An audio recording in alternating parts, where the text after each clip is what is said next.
হা হা হা। দেখ রনি, আমি স্কুলে যাচ্ছি। তুই তো গরিব, তুই কিভাবে স্কুলে যাবি?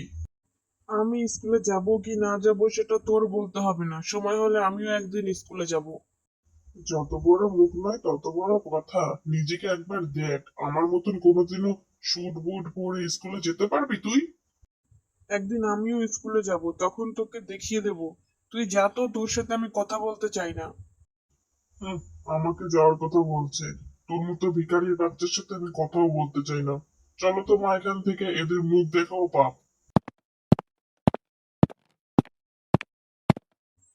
মা, আমিও স্কুলে যাব। আমারও স্কুলে যেতে ইচ্ছা করে, এরকম জামা কাপড় পরে। বাবা, আমাদের তো নুন আনতে পান্তা ফুরোয়। আমি তোকে স্কুলে কিভাবে পাঠাবো? তোর খাবার জোগাড় করতেই তো আমার কষ্ট হয়ে যায়।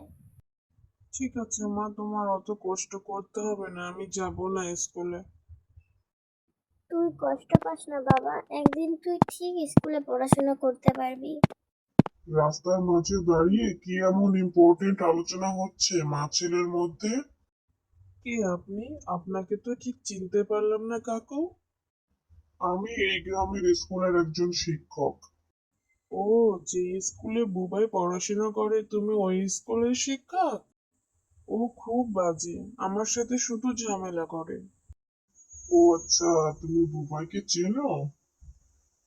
হ্যাঁ, আমি বুবাইকে চিনি। ও খুব খারাপ, ও সবসময় আমাদেরকে ছোট করে কথা বলে। গরিব গরিব বলে সবসময় চিৎকার করে। রনির কথায় কিছু মনে করবেন না স্যার, বুবাইয়ের সাথে ওর একটু ঝামেলা হয়েছে তাই এরকম বলছে।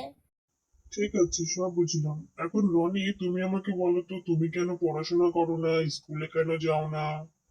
আমি তো স্কুলে যেতে চাই। মাই তো আমাকে বলে যে স্কুলে যেতে হবে না, আমি এত খরচ টানতে পারবো না। স্যার, আমাদের নুন আনতে পান্তা ফুরোয়। গরিব মানুষ আমরা, কিভাবে এত খরচ করব বলুন?